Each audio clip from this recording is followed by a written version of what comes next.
Guys, welcome back to my channel, and today I'm attempt to share with you one of the staples of card magic, but a very difficult sleight to learn if you haven't already learned it, and it's the pass. Now I'm gonna share with you the classic pass today, which there's nothing to it. There's 50 different variations of the classic pass to do. Like they have, you can add a dribble to it. You can add a riffle to it. There's a lot of things you can do to it, but we're just gonna talk about the pass itself. So, like I said, it's very hard to learn. You're not going to get it your first 100 times practicing. It just takes time to be able to do it correctly. So let's say that this is your selected card, the King of Hearts, right? So all I do is the card jumps up to the top of the deck. If we do that with another card, the Five of Hearts, the card's on top of the deck, and then we do it one more time with the Ace of Hearts. Your card jumps up to the top of the deck. Now I just did a couple of different variations, but the pass itself is just when you do that. It's just when you do that.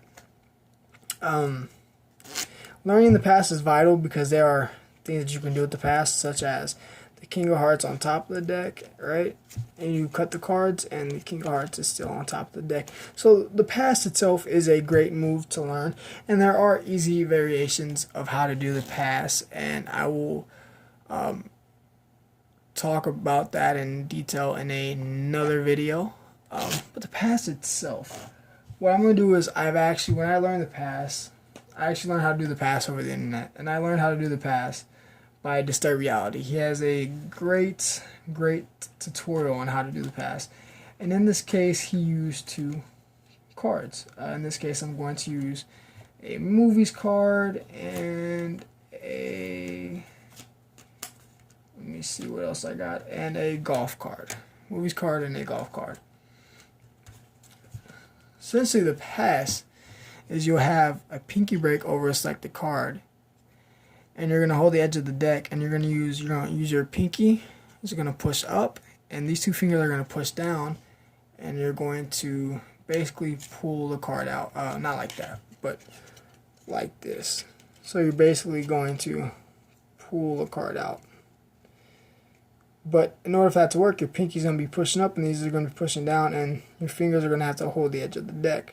It's going to have to be a quick movement. So if we go to the deck, if I have a card chosen, it's face up, I'm going to have to get a pinky break over that card. So I have a pinky break over that card. I'm going to have my pinky dig into it. I'm going to have these fingers on top. And what's going to happen is these fingers are going to pull the deck out and pull it underneath. It takes some muscle to do that. You do it really fast, that's what happens. You can add a lot more to it, but essentially you're going to get that pinky break, right, over, let's say, this card, the two of diamonds, and you're going to put your pinky in to where it pushes up. These two fingers are going to be along the deck like so.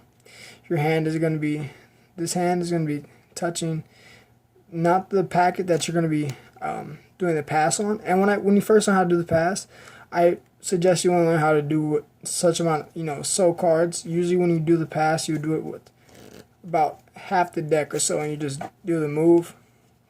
But there's different cover-ups for it. The pass can be used as a cover. If you just look up different videos of the pass, and I'm going to put up multiple videos on the pass, they're just ways to camouflage what you're doing.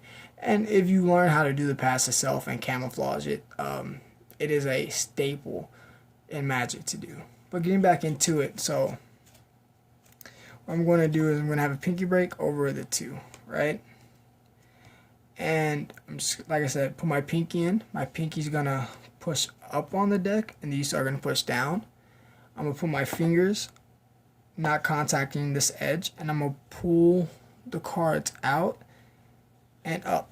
And a lot of people, when they first do this, their thumb will go out, and it'll just look like they're doing a move. You don't want that to happen, so you're really going to have to practice on keeping your thumb in and just using your fingers. And the reason why it's good to practice with these cards is because if you have the two cards, put your pinky under one and your two fingers on top, and use these fingers to grab the bottom card. You can work on the move. You can work on just pulling them out and putting it at the bottom, and just doing it over and over and over again. Don't even worry about going fast. Don't worry about going fast. Just go slow. Get that muscle, get the dexterity in your fingers, because it is a movement that you have to get used to when it comes to your fingers. You have to. It takes time.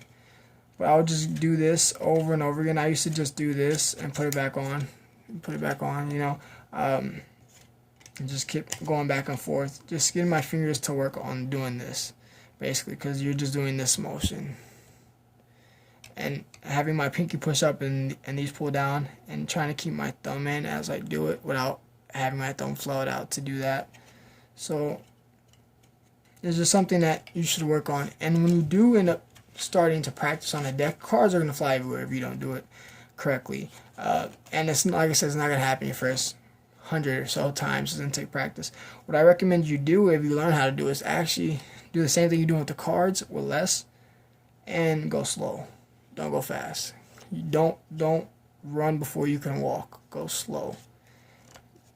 Just keep doing it. Go slow, and eventually you're going fast and faster. You know, faster, and then you'll be able to add stuff on it. You know, like that, and make a card. So there's different, like just a quick thing you can do once you get it down. You have the, like, let's say we have the six here.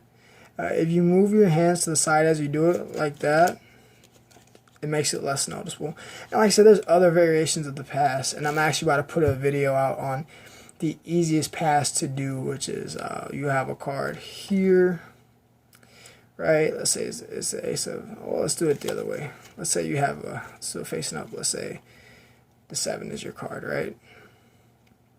Let's say the 7 is your card.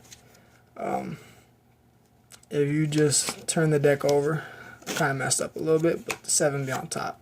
It's very easy to, that one's very easy to do, and there's other different variations, but this is the classic pass. Once again, you're gonna get a pinky break. You're gonna show a card, get a pinky break right above it. You have the pinky in there. The pinky presses up, the third finger, the ring finger, and then your middle finger press down, and you're just going to pull out and put the cards on the bottom. And just practice on that motion using these two cards. Using just 2 cards. These are the best to work with, because I'm telling you, they won't fly out your hands, and you'll be fine. And the faster you able to get it, better. But you'll get good at this, and work on keeping your thumb inside. Get good at this, because once you're able to do this, I don't recommend you learning with 2 cards. 2 cards is kind of really hard to do, because cards don't have, they bend too much. So that's why these are perfect. But like I said, use these before you move on to this.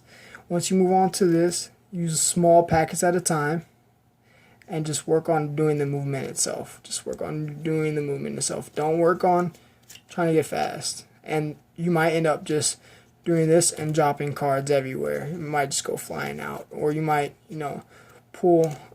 One thing that used to happen to me is I go to pull, and I'd pull like just 1 card off or something like that. So just go slow through it. From this angle, you can see just pinky pressing up, these pressing down, pull out, put under. And you might have to pull the deck out a little bit at first. After a while, you won't have to, but just pull out, pull under. And if you have bigger hands, this will be, once you get it down, it'll be one of your favorite moves to go to, and it's a great move to do. Like I said, guys, I hope you like the trick. I hope you enjoy using this movement. It takes practice, but when you practice so much, it becomes perfect, and it's a staple of Magic. You guys will love it. Thank you for your time, and hope you liked the video.